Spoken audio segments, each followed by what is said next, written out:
गुरु कहलाते हैं, इतने बड़े संत कहलाते हैं, महंत कहलाते हैं, महापुरुष कहलाते हैं, और इन लोगों के होते हुए भी महाभारत जैसा विध्वंसकारी युद्ध हुआ जिसमें असंख्य लोगों की जान चली गई, खून की नदियां बह गई।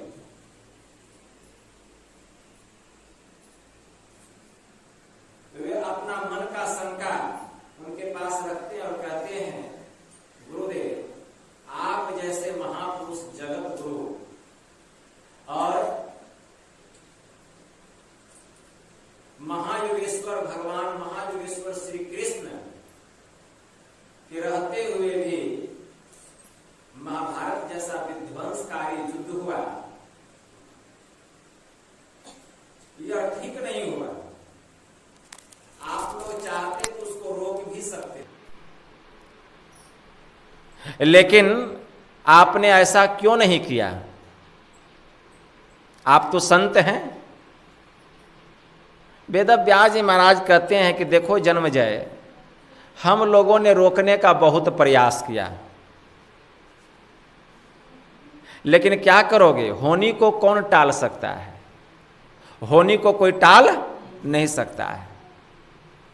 जो होनी है वह हो के रहेगा। कर्म गति टारे नाही टरी, महर्षि वशिष्ठ सो पंडित ज्ञानी, अशोधि के लगन धरी। महर्षि वशिष्ठ सो पंडित ज्ञानी, कितने बड़े ज्ञानी थे। शोध के मुहूर्त देख करके लगन रखा राम सीता के विवाह को, लेकिन हुआ क्या?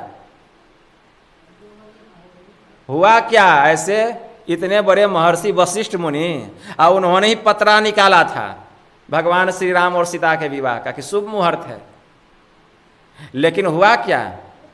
सीता विवाह, मरण दशरथ को, अब वन में विपत्ति पड़ी, आ कर्म गति टारे नहीं जरी।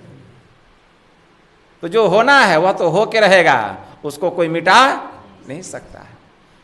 लेकिन प्रयास तो हमने बहुत प्रयास किया, लेकिन होनी को कोई टाल नहीं सकता।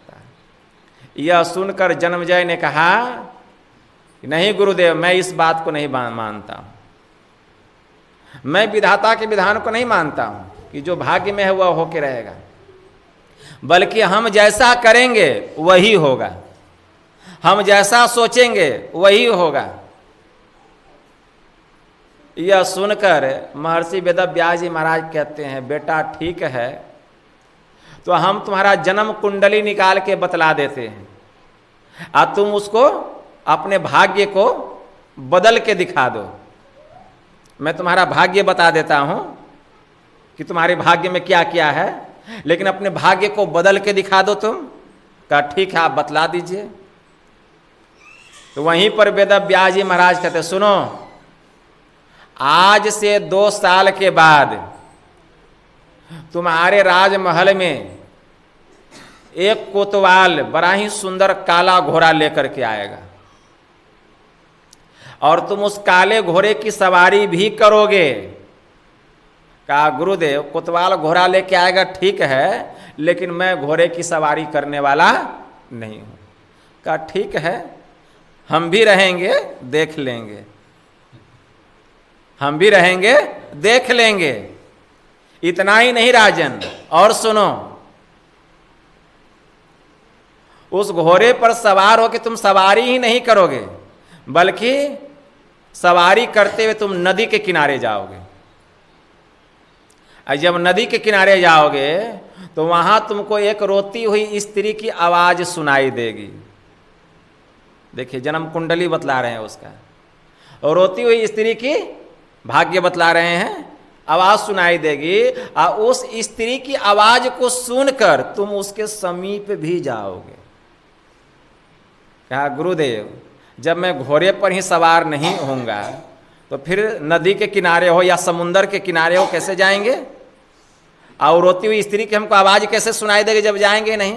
कहा अच्छा राजन, मैं भी देखूंगा, पहले सुन तो लो पूरा घटना। और इतना ही नहीं राजन, उस स्त्री को तुम अपने घोड़े पर बैठाकर अपने राजमहल लेकर के आओगे, और राजमहल ही नहीं लेकर के आओगे, उससे तुम विवाह भी करोगे,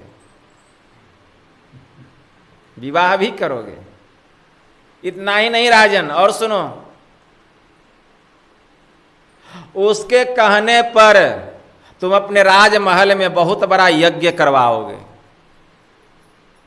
और उस यज्ञ में उस स्त्री के द्वारा एक ब्राह्मण का अपमान होगा,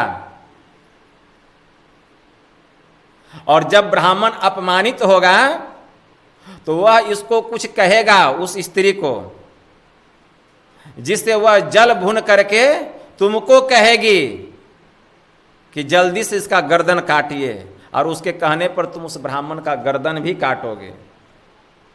तुमको ब्रह्म हत्या का पाप लगेगा।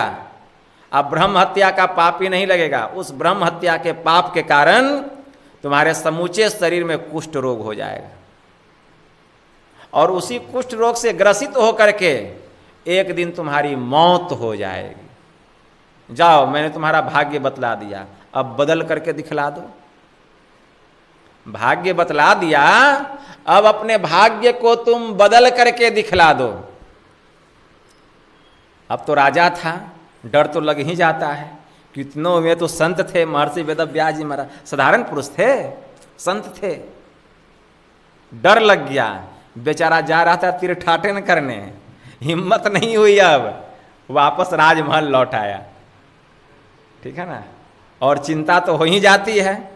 चिंता करते करते 2 साल गुजर गया, और सचमुच में एक कोतवाल जो था वह काला घोड़ा लेके आइए गया राजमहल, और उस राजमहल में बहुत लोग थे, मंत्री थे, सिपाही थे, सेनापति थे, बहुत लोग थे। और सबके सामने आकर के वह कोतवाल कहता है, महाराज मैंने इस घोड़े को केवल आपके लिए एकदम दाना पर पाला है, इसको तो घास खिलाया ही नहीं है, केवल दाना खिलाया है।